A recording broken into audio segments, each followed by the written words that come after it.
Hey, quick question. Have you ever looked back at a situation with a woman and thought, wait a minute, was I even making my own choices? If you felt like your mind was tied up in knots and your emotions were being remote controlled, yeah, it wasn't random. Some women, not all, but the ones who master these dark arts, they know exactly what they're doing. And if you don't recognize the signs early, you can wake up one day feeling like a puppet in your own life story. Today we're pulling back the curtain, exposing the psychological games that manipulate your logic, exploit your emotions, and bend your reality. And trust me, once you see them, you can't unsee them. Buckle up. This is about to get uncomfortable, but in the way that saves you years of wasted energy. Let's get into it. 1. The guilt trap. Twisting your morals against you. It usually starts small. You're doing something completely normal, working late, meeting up with friends, investing time into your dreams. Then comes the look, the sigh, the casual, offhanded, wow. Must be nice to have all this free time when people who care about you are waiting. At first you shrug it off. Maybe you even apologize. You think, I don't want her to feel neglected, but that's the opening. The guilt trap is a slow drip. It's not about one dramatic argument, it's about 1,000 tiny pinches, each one making you doubt whether you're selfish just for living your life. And here's the evil genius of it. The guilt doesn't attack your logic.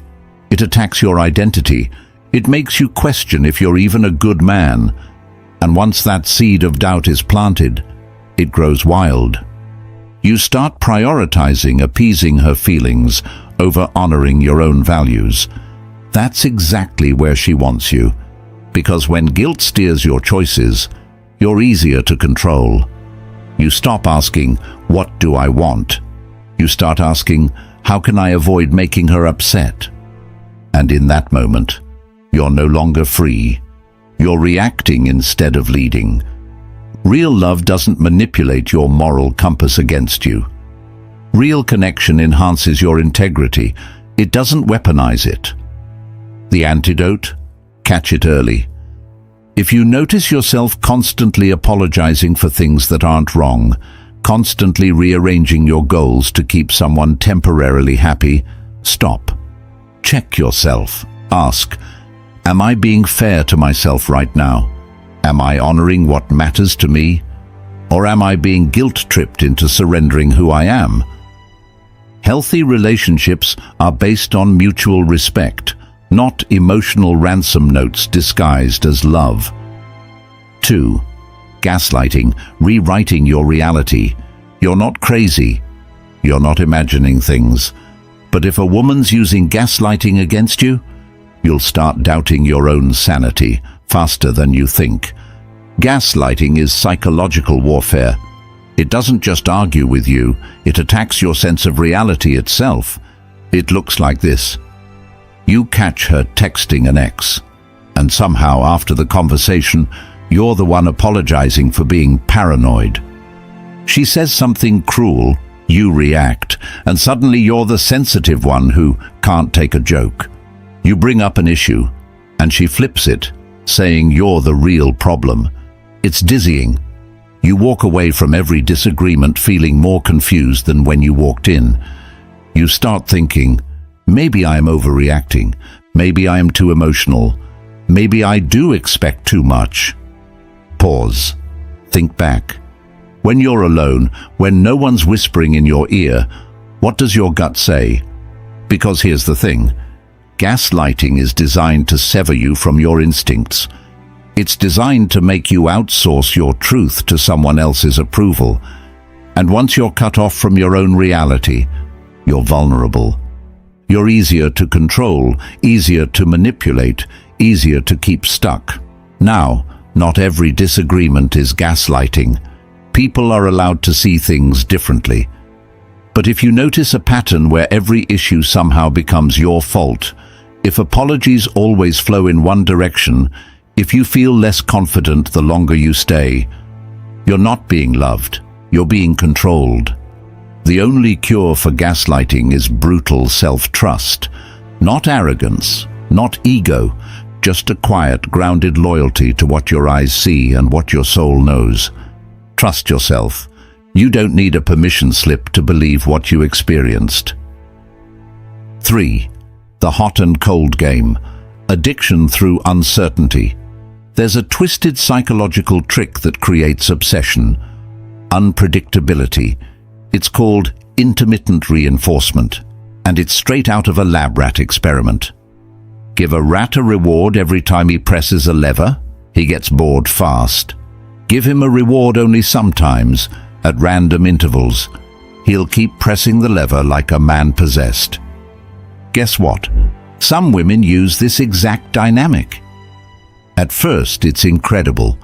She showers you with attention. She texts non-stop. She makes you feel like the king of her world. And then, silence.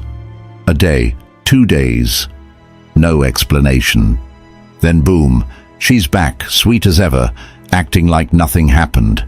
You're confused, but relieved. You think, maybe she was just busy. But then it happens again. The cold shoulder, the unpredictable moods, the sudden withdrawal followed by intense affection. Welcome to the addiction cycle. Your brain gets trained to crave her approval like a junkie craves a fix. You start working harder for smaller scraps of validation, and because the good moments feel so amazing, you tolerate more and more disrespect just to taste that high again. It's not love, it's manipulation. And it's dangerous, because the longer you stay locked in that push-pull dynamic, the harder it becomes to walk away. You start thinking, maybe I just need to be better. Maybe if I give more, love harder, she'll be consistent. No, brother. Consistency is a choice, not a prize you win by suffering. The right woman won't treat your heart like a yo-yo. She'll show up steadily, not just when it's convenient for her power trip. If you notice the cycle, break it. Walk away before you confuse addiction with love. Your peace isn't something you should have to earn.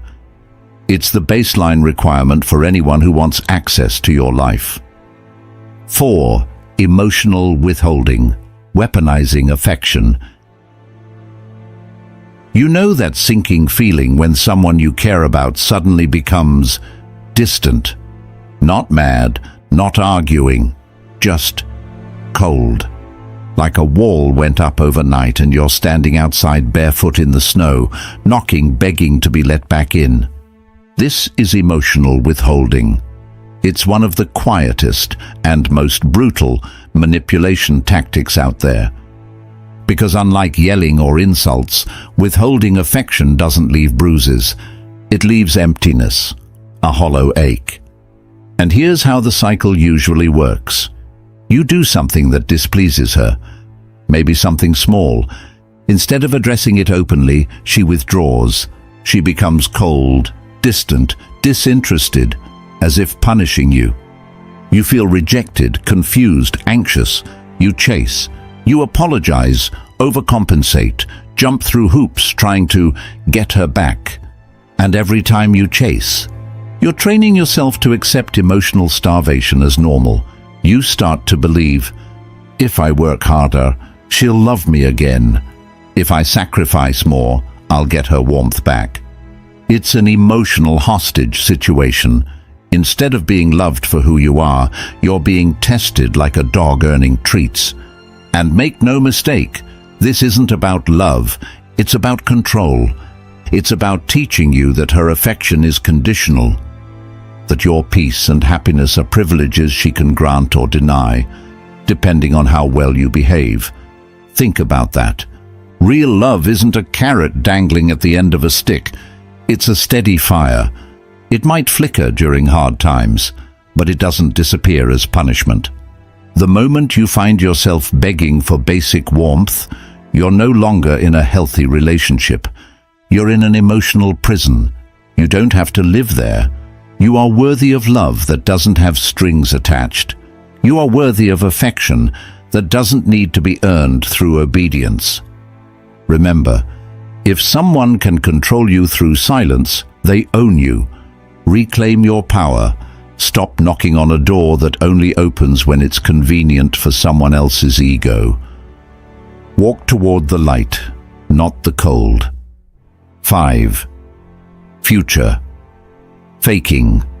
Selling dreams they don't mean.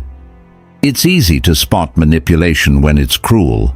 It's harder to spot when it's wrapped up in promises, big promises, beautiful ones, the kind that make your heart race at 3 a.m.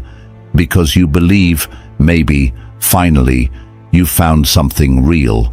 This is future faking, and it's one of the most intoxicating traps out there. Here's how it happens. She paints vivid pictures of a life together, talks about traveling the world, buying a house, getting married, maybe even names your future kids. And you, caught up in the dream, let your guard down. You invest, you compromise, you sacrifice, because you're not just investing in the present, you're investing in the future she promised. The problem? She never intended to build it. For her, it was never about actually fulfilling those dreams. It was about using those dreams to anchor you, to keep you hopeful, to keep you loyal, to make you overlook red flags because, hey, we're building something big, right? We're soulmates, remember? But time keeps passing. The promises stay promises, and the actions, they never match the words. You realize painfully that you were sold a beautiful illusion.